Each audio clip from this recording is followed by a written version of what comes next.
இந்த பையனோட அம்மா அந்த பையனை ஸ்கூலுக்கு கிளப்பிட்டு அவங்களும் வேலைக்கு கிளம்புறாங்க. வீட்ல இருந்து வந்தவங்க வெளியில ஒரு பேக்கரியில ஒரு கேக்கை பார்த்துட்டு அந்த பையன் இப்ப வர என் பிறந்த நாளைக்கு இந்த மாதிரி கேக் எனக்கு வெற்றியாமா அப்படின்னு சொல்லி கேட்கறான். அவங்க அம்மாவும் கண்டிப்பா உனக்கு வாங்கி தரேன்ப்பா அப்படின்னு சொல்றாங்க. இப்ப அந்த பையனை ஸ்கூல்ல விட்டுட்டு அவங்களும் வேலைக்கு போறாங்க. அவங்க ஒரு பெரிய அபார்ட்மெண்ட்ல வீடு வீடா குப்பை எடுக்கிற வேலையில தான் இருக்காங்க. வேற வேலை ட்ரை பண்ணாலும் அவங்களுக்கு கிடைக்க மாட்டுது. உங்க பையன் ஆசைப்பட்டன்றதுனால அந்த பேக்கரியில போயிட்டு அந்த கேக்கோட விலை என்னன்னு கேக்குறாங்க. 1500 ரூபான்னு சொல்றாங்க. இப்ப அந்த பையனை ஸ்கூல்ல இருந்து கூப்பிட்டு வரும்போது அவங்க பையன் சொல்றான், அம்மா நான் என் ஃப்ரெண்ட்ஸ் எல்லாம் நான் இன்வைட் பண்ணிருக்கேன், கண்டிப்பா என் பர்த்டேக்கு நீங்க கேக் வெட்டுவீங்களா அப்படின்னு சொல்றாங்க. அவங்க அம்மாவும் கண்டிப்பாப்பா அப்படின்னு சொல்றாங்க. என்ன பண்றதுன்னு யோசிச்சவங்க குப்பை எடுக்கிறதுல ஏதாவது தேவையில்லாத பொருளை ஸ்கிராப்க்கு யூஸ் பண்ணலாம்னு சொல்லிட்டு தேடுறாங்க.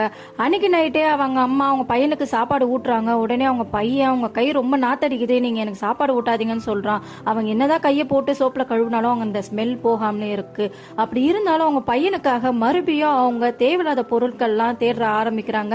அப்படி தேடி தேடி நிறைய பொருட்களை சேர்த்து வச்சு அந்த அபார்ட்மெண்ட்ல ஒரு இடத்துல சேர்த்து வைக்கிறாங்க. இப்ப அவங்க அம்மா எப்படியாவது இந்த பொருள் எல்லாம் வித்து ஒரு 1500 ரூபாவது தேரும், கண்டிப்பா நம்ம பிள்ளைக்கு கேக் வாங்கி கொடுத்துடலாம் அப்படின்னு சொல்லிட்டு அவங்க கனவும் காண்றாங்க. அவங்க பிள்ளைக்கு கேக்க கொடுத்து பிறந்த நாள் கொண்டாடுற மாதிரி நினைச்சு பார்த்து சந்தோஷப்படுறாங்க. அவங்க பையனோட பர்த்டேவும் வந்துச்சு. அபார்ட்மெண்ட்ஸ்க்கு வேலைக்கு போறாங்க. அங்க பார்த்தா ஒரு பையனுக்கு பர்த்டே ஃபங்க்ஷன்னால அங்க ஃபங்க்ஷன்லாம் நடந்துட்டு ஒரு கவர்ல அவங்க வீட்டுல இருந்து கொடுத்து உங்க பையனுக்கு இதை கொடுத்துருமா அப்படின்னு சொல்லி கொடுக்குறாங்க. அவங்களும் சரின்னு சொல்லிட்டு வேலையெல்லாம் முடிச்சுட்டு போலான்னு பார்த்தா அவங்க சேர்த்து வச்ச ஸ்கிராப்லாம் காணாம போயிடுது. பதறி போனவங்க அங்க இருக்க செக்யூரிட்டி கிட்ட போய் சொல்லி கேக்குறாங்க. உடனே நேத்து நைட்டு வந்த செக்யூரிட்டி தான் இதை எடுத்துட்டு போய் காசு பார்த்திருப்பாமா அப்படின்னு சொல்றாங்க. இதை கேட்டு அவங்க மனசு உடைஞ்சு போயிட்டு வீட்டுக்கு போறாங்க.